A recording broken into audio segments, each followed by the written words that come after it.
Got some mulberries up in here. Got some strawberries frozen and frozen bananas and a little bit of water. Oh my gosh. Yeah.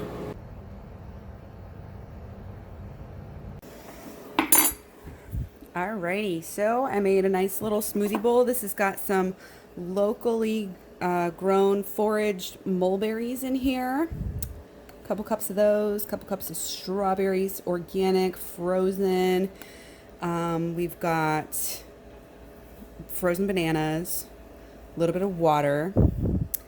And then on top, we have some lovely coconut flakes with some cinnamon and some cacao. Yum. So pretty much made the same thing as last time. Almost forgot to show you before I mixed it all together. This one doesn't have any mulberries though, so it's a little less tart, I guess, but still very good.